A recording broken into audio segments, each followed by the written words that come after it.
This podcast contains graphic descriptions of death and decay. Please listen with care.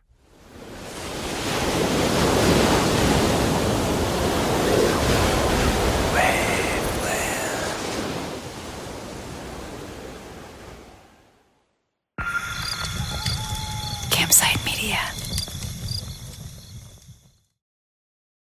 When all the corpses are found at Tri-State Crematory, it puts families in a justified frenzy. So many people just don't know what happened to their relatives' bodies. They don't know what to do about it, or how to resolve it, how to help the investigators help them. But one woman quickly figures out a way to help, both herself, her own family, and others. Her name is Terry Crawford. In early 2001, Terry's big brother Bobby is dying of kidney cancer. Bobby is a lawyer in Chattanooga, Tennessee. He's a friendly, life-of-the-party guy. The kind of guy who on Thanksgiving goes out and searches the streets for people to invite over for turkey. After the doctors remove Bobby's kidney, only to discover that the cancer has spread, they try different, experimental treatment. But it makes him feel like he constantly has the flu. So one day, Bobby decides to quit it all. Whatever time he had on this earth, he wanted to live it. He didn't want to be in the bed sick. And so one of the hurricanes that came through, I think it was Andrew, he felt called by God to go help. So he got on his motorcycle and went down to help there. He got his pilot's license. He did everything that he wanted to do and do with his family for the time that he had. As Bobby gets sicker, Terry goes on leave from her job directing a home health agency to help care for him. She's a trained nurse, and when a doctor tells Terry to just do whatever she can to make Bobby feel comfortable, she knows what that means, and she never leaves his side again. One day, she gets in Bobby's bed just to lay next to him. And when I did, I was about to close my eyes and his breathing changed, and I knew. So I called my mother, and so my family all came up. So we actually started singing Bible verses around him. And it was very difficult. And so we told him Bobby is okay. And he needed to pass. And so we sang hymns and just held him and talked to him when he took his final breath.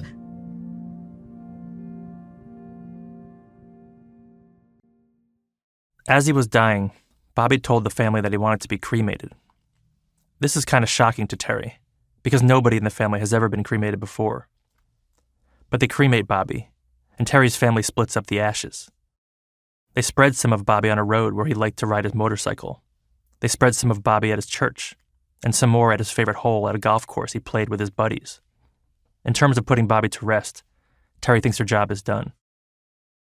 A year later, Terry gets home one day after work.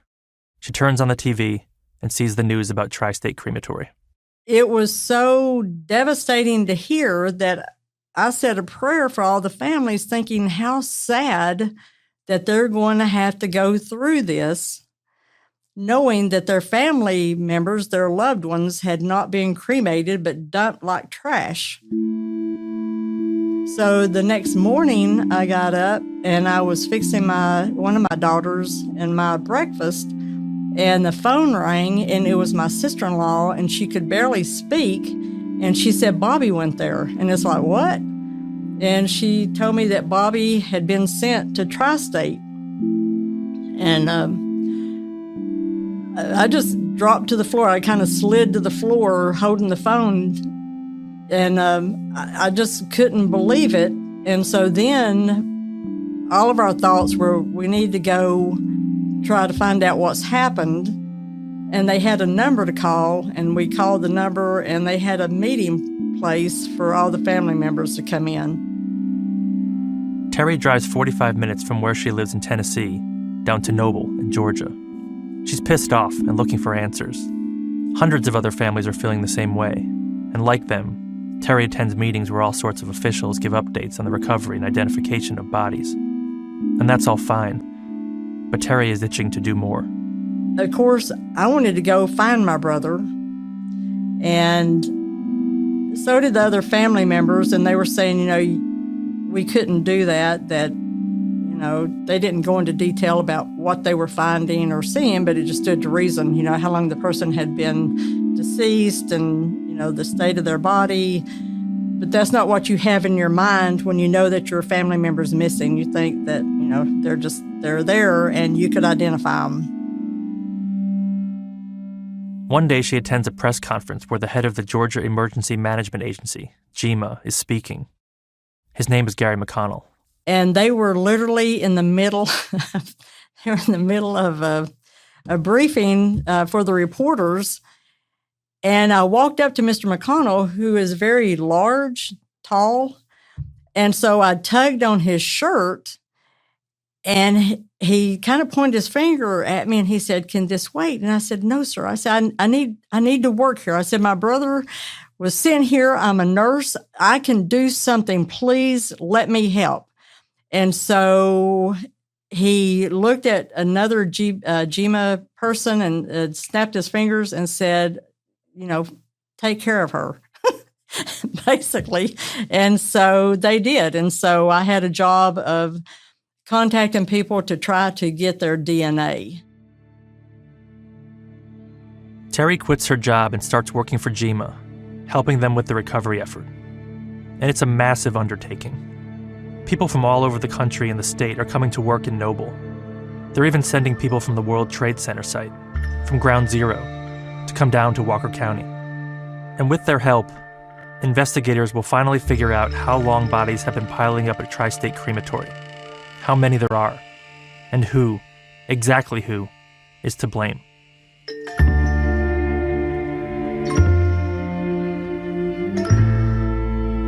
From Waveland and Campside Media, this is Noble. I'm Sean Raviv. Episode 5, The Recovery.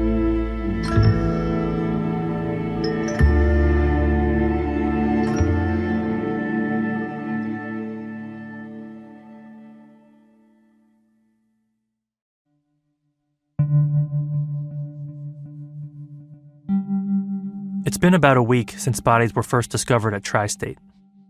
Brent's in jail, at least for the time being, and many family members like Sheila Manis and Terry Crawford are awaiting word on whether their husbands, wives, parents, siblings have been found on the Marsh property.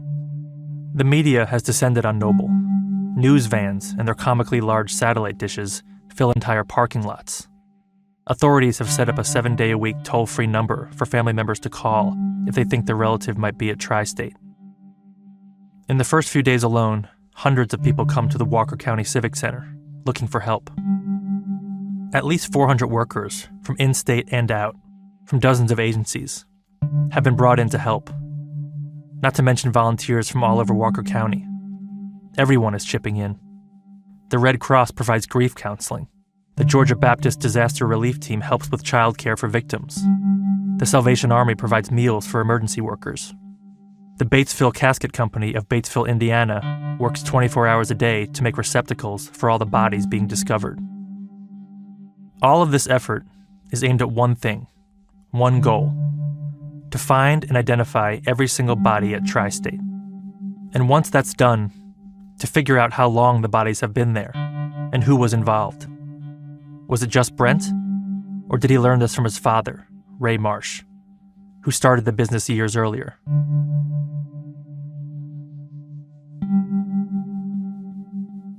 Greg Ramey, special agent with the Georgia Bureau of Investigation, the GBI, puts in long hours. I didn't get to see my kids a whole lot. I would leave before they ever got up in the morning, and we were working 14, 16, 18 hours a day. So when you get home, go in, get you a shower, and go right straight to bed and sleep 5 or 6 hours, get back up, eat you about a breath, and you're just gone again. So literally my wife had to bring the kids up to the Civic Center for me to even see them.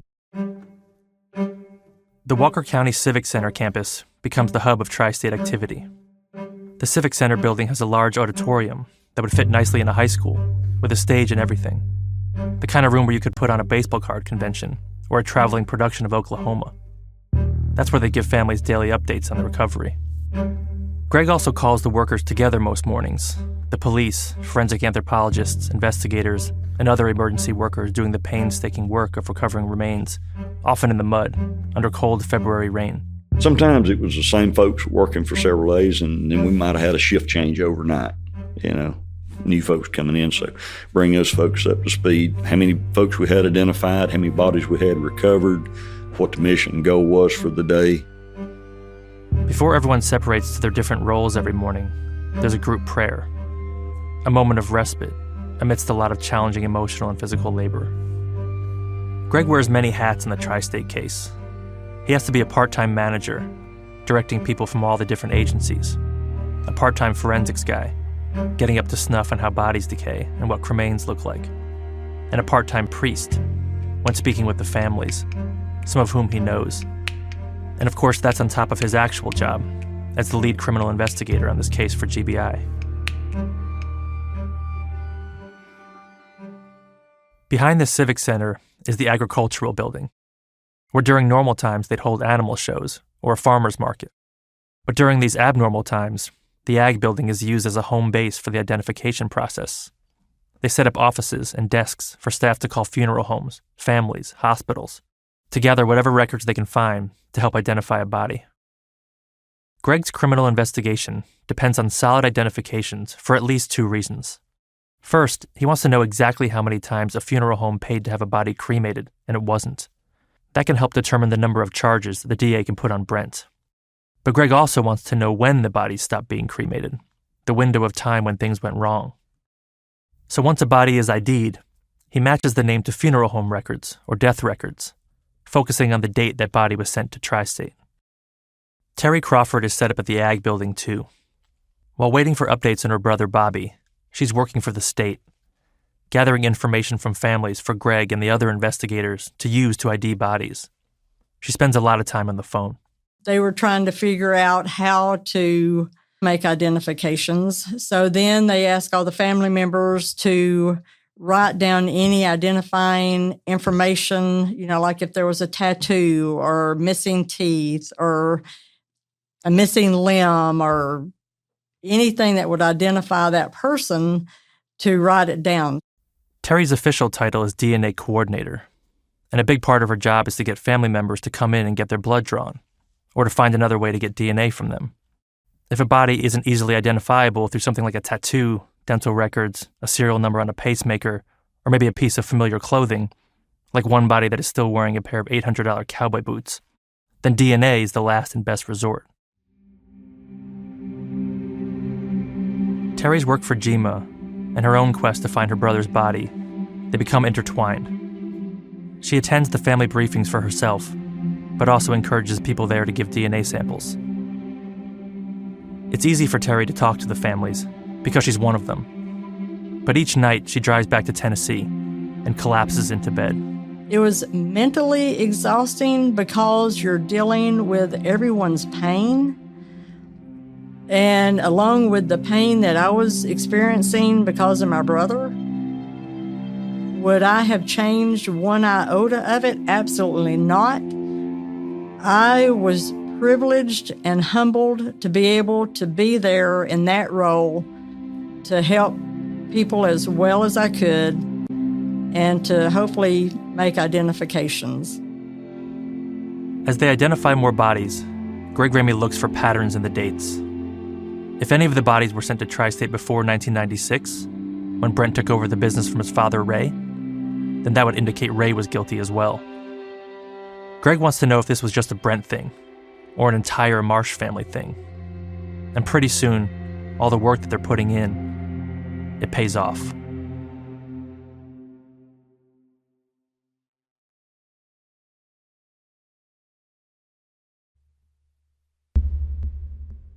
As Greg Ramey and Terry Crawford and a lot of other people at the Civic Center campus work to identify remains, 5 miles down the road, the search for more bodies in the Marsh property continues.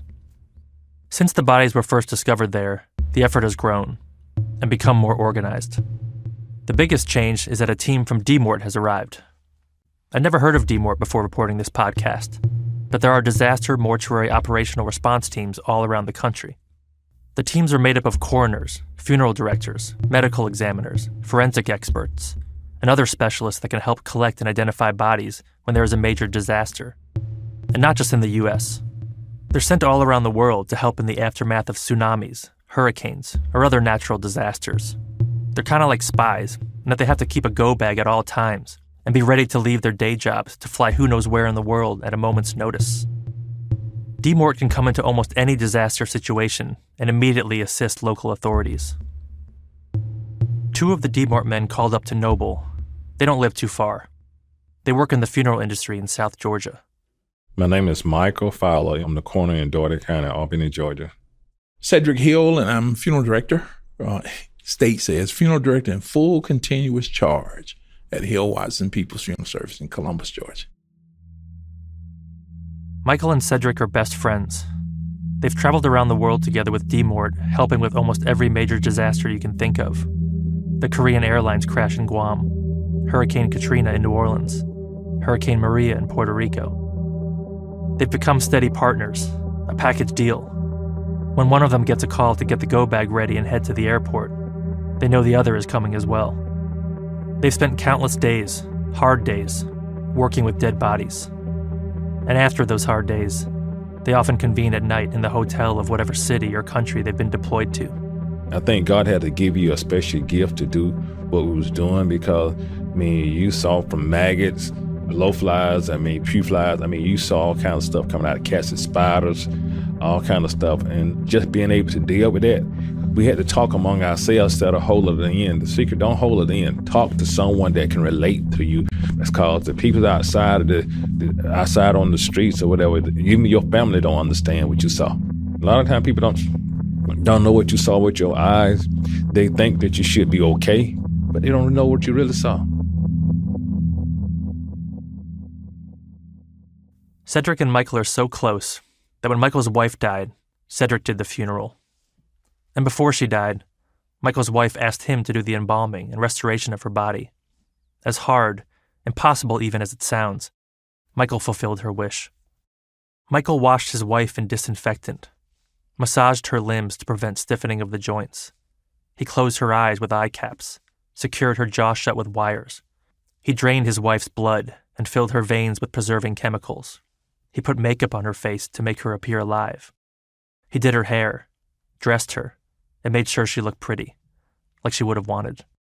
And Cedric stood by Michael's side the whole time. I said, you just tell me exactly what you want me to do. And if you get to a point where you feel like you can't go any further, just let me know. After the September 11th attack on the World Trade Center, Michael and Cedric were called to help with the recovery of remains in Manhattan. They've just returned home to Georgia from New York when they get a call from MORT. It's about a place called Tri-State Crematory in Noble, Georgia. There's a bit of whiplash. Everyone is still so focused on the terrorist attack in Manhattan, and Michael and Cedric haven't heard anything about what happened in Walker County, in their own state. Neither of them have heard of Noble, much less been there. But they pick up their go bags and drive up, because that's the job. For Michael and Cedric, arriving at Tri-State is similar to arriving at Ground Zero. Like in Manhattan, to get to the site, they have to travel past families desperate for information. They're initially assigned to help with what's called gridding, a way of meticulously mapping where exactly remains are found on the property. You didn't go in and just start excavating. You had to go in and document. So we spent a lot of tedious hours doing something that didn't seem like it made a whole lot of sense. But in the end, it did, because in essence, what you realize is that when you got back to looking at the grand scheme of things and you say, okay, I have this, and the question be, where did you get that from? And tell me the conditions under which you think that was under, and then how long do you think it was there? When they was dealing with removing the ones from in one of the man-made graves he had, they had stakes out. And then you need to determine how many people was in this section. Was they seen thrown in, or was they laid neatly? How was it? So you got to document. The head was on the 50-yard line, the feet was on the 30-yard. You know what I'm saying? You got to be able to document where each person was and how they was inside their grave. A lot of the bodies are fragile, literally falling apart. And if you move them and a piece falls onto another body, it could make the already disastrous commingling on the property even worse. The last thing anybody wants to do is cause more uncertainty about the bodies they're trying to get back to the families. Certainty is what all these recovery workers have been brought here to return to the families. But certainty is unfortunately in low supply in Noble.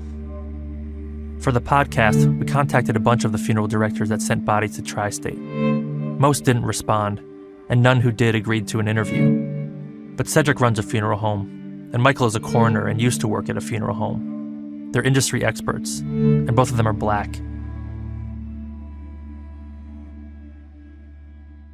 When he's in Noble, Cedric feels a heightened sense of responsibility because Tri-State Crematory belonged to a black family. He feels like he needs to correct the massive mistakes of another black person in the industry. I will say that we were certainly in redneck country. I'll be honest with you on that one. But I didn't necessarily feel, threatened. I thought it was a positive to see a black man there on the positive side. So I felt like I carried a bloodstained banner, if you want to say it in that respect. Maybe I didn't, but I thought so. And even though it's so far away from Noble, what happened at Tri-State affects Cedric's funeral home too. He gets calls from people asking, "Are these cremains you gave me really my mom?" I think it was a real shock to many people in the black community to realize, you mean to say a brother did this?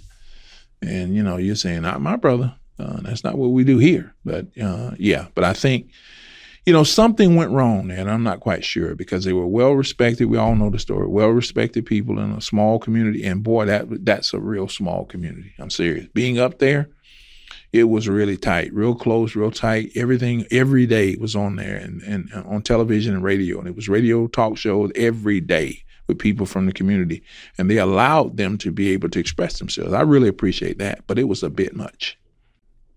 It was a bit much.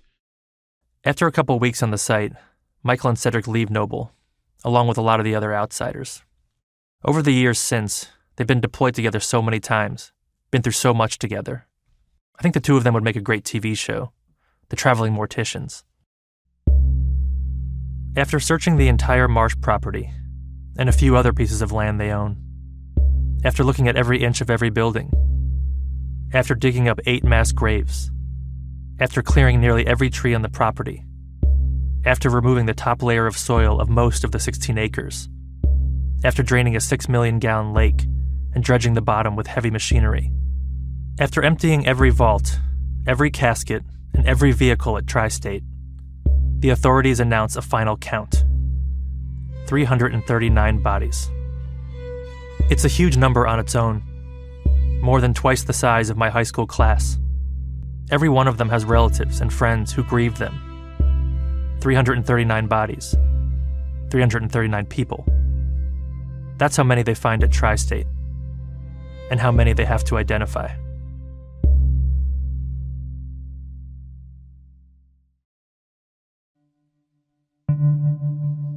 Here's a little thought experiment. Imagine the bodies were never discovered. Imagine the gas man never went to Tri-State, and the EPA agents never found a skull, and the GBI never showed up. Nobody would ever have known what was happening. They'd never have known that they'd gotten cremains that weren't cremains. Everybody would have been happy, right? I think so.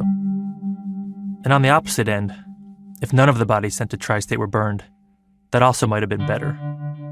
Because then, at least theoretically, nobody would have had a lingering uncertainty about whether their relative was burned, about whether the cremains they received were them.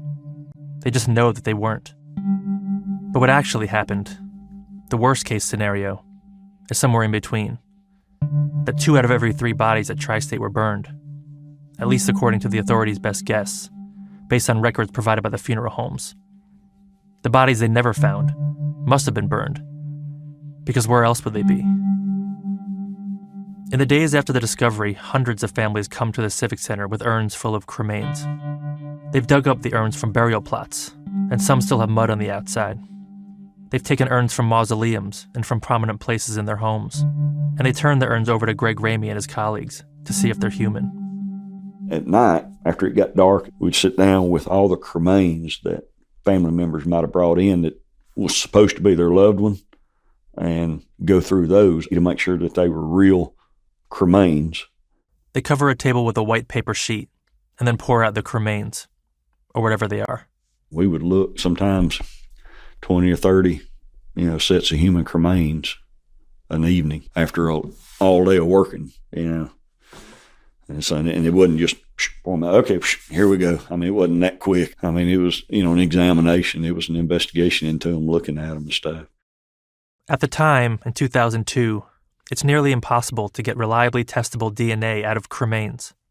Technology doesn't allow it. So Greg and his colleagues, not all true forensic experts, just rely on what they've recently learned about human cremains. It's frankly a pretty unscientific process compared to what you'd expect from watching CSI. I was dirt dumb when it came to crematory stuff. I figured it was wood ash. I'd never seen a human body burn, so I had no idea. But I learned a lot. When you pour out a real set of human cremains, there's no dust. When you pour it out, it doesn't go poof, and little dusty particles don't float through the air. It's the bone that literally has been burned. You see the bone marrow, you can see the outside edge of the bone, all that. So there's no dust, so to speak. Sometimes they pour out cremains, and Greg is able to tell a family, you're good. You've got your relative in there. Even though he can't know for certain. Because how could he without a DNA test? But if the cremains appear human, they reassure the family that what they've got is their person. There are also times when Greg and the investigators carefully pour cremains onto the table, and everything looks good at first. But then you start going through there and you find in teeth, little enamel-wise teeth, and you're going, okay, this person had dentures. It ain't them, So Greg has to inform those people that they've got an urn that probably contains someone else's ashes, or commingled ashes. It's a nightmare. Every body they find on the property goes to a portable morgue set up by MORT, with a series of identification stations separated by curtains. These temporary morgues can process up to 140 bodies in a day. The remains are stored in a giant refrigeration unit until they're ready to be examined. When they are, first they're cleaned and decontaminated with a chlorine solution. Then each body is assigned a number. Depending on what's needed, the body might then go through stations for pathology, radiology, fingerprints, odontology, where the teeth are examined, and maybe DNA testing. They would sequence the body, lay it out, skull, sternum, scapula, shoulder, arms, hands as much as we could recover, the pelvic girdle, spinal column, and they'd lay it out all the way up to the cervical bone. I mean, take pictures of it. If there was an armband or something, they'd note that, okay, the armband, it's got last name Neal, handwritten, kind of like that. There's a lot of data coming in between the reports from the forensic anthropologists and medical examiners and the information being gathered from funeral homes, families, and hospitals. It all goes into a database, and they use that to find matches. When Greg approves a match, someone calls up the family and delivers the good news. Then they release the remains back to them.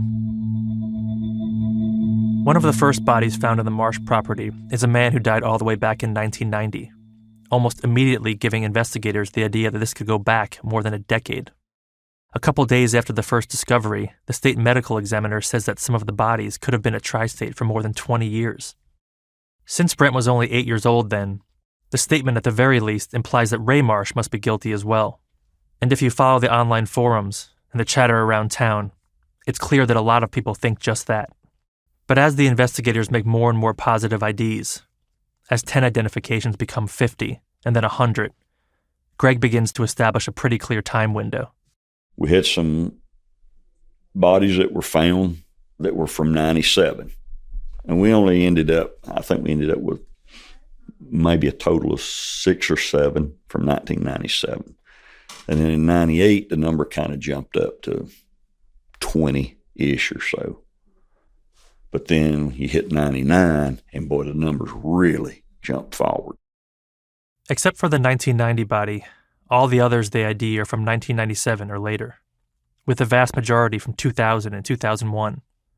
Brent took over the business from his father in 1996, so all the bodies are from the Brent years.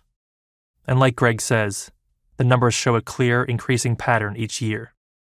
As if Brent first tested the waters in 97, and when nobody said anything, he got a little more cavalier, and the bodies kept piling up right until the end, with the last one coming in just 2 days before the police showed up at the Marsh house.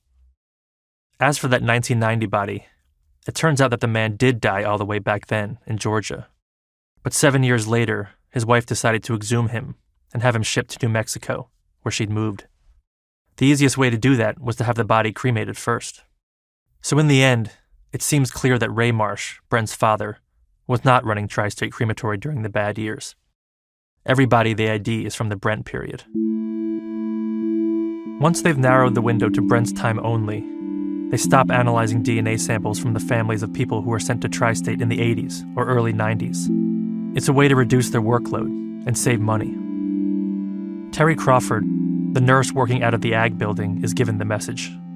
But every day, she gets calls from families who want to give their DNA, who want 100% certainty that their relative isn't one of those bodies still unidentified. Terry doesn't want to tell them, "No, sorry, your body is too early," so she ignores the orders from her boss.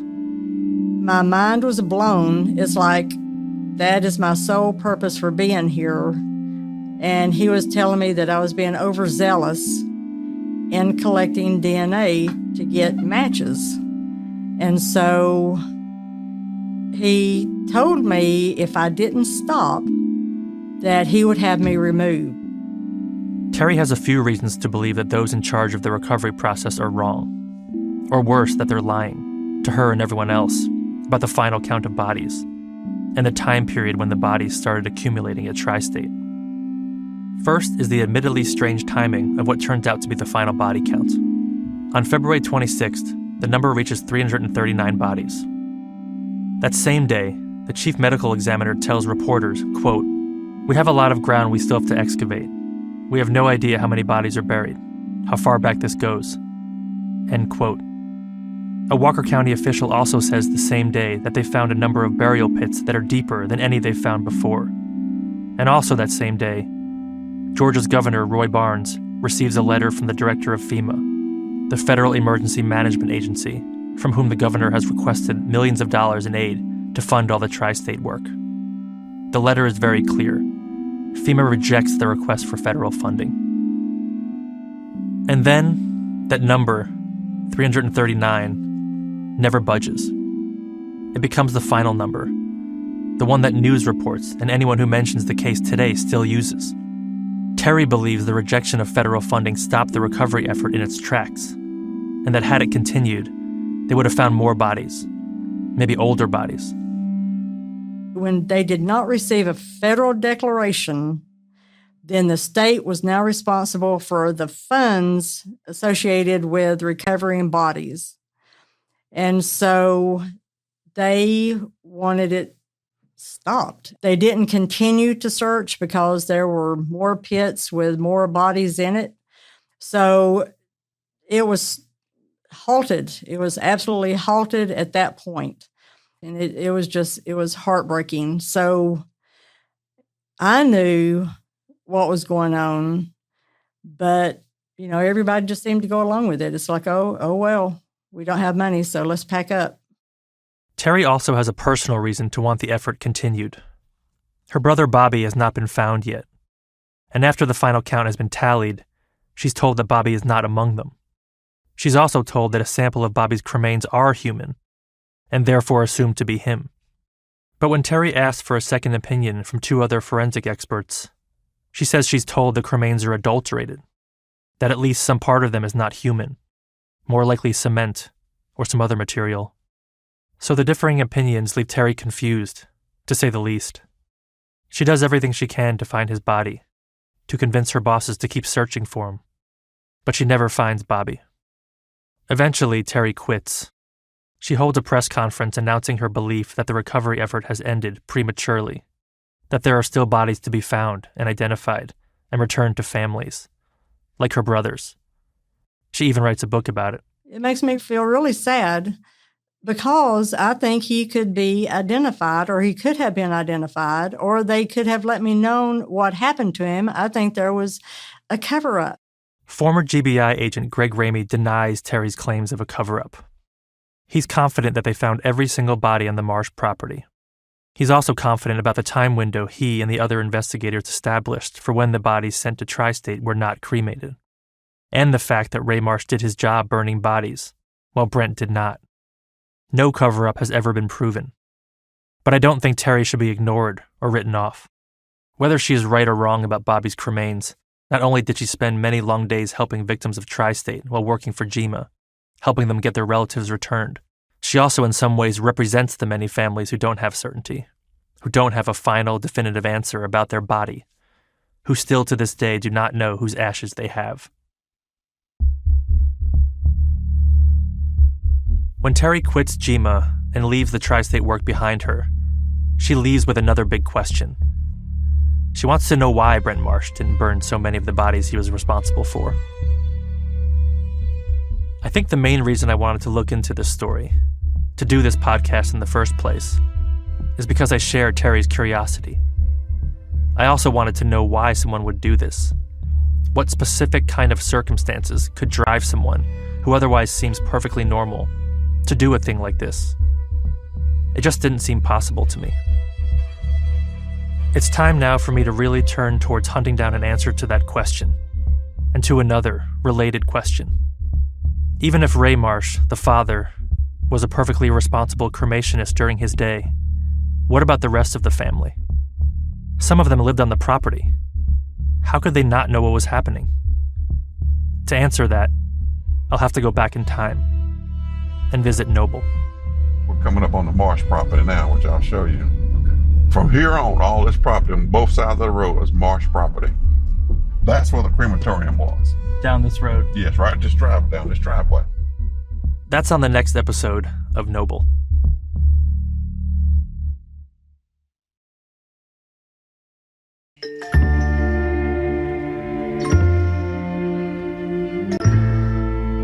Noble is a production of Waveland and Campside Media. Noble was reported and written by Johnny Kaufman and me, Sean Raviv. Johnny Kaufman is our senior producer. Sierra Franco is our associate producer. Editing by Jason Hoke, Johnny Kaufman, and Matt Scher. Fact-checking by Kaylin Lynch. Sound design, mixing, scoring, and original music by Garrett Tiedemann. Our theme music is La Lucha es una sola by the band Esmerine. Campside Media's operations team is Doug Slaywin, David Eichler, Ashley Warren, Destiny Dingle, and Sabina Mara. Jason Hoke is the executive producer at Waveland. The executive producers at Campside Media are Josh Dean, Vanessa Gregoriadis, Adam Hoff, and Matt Scher.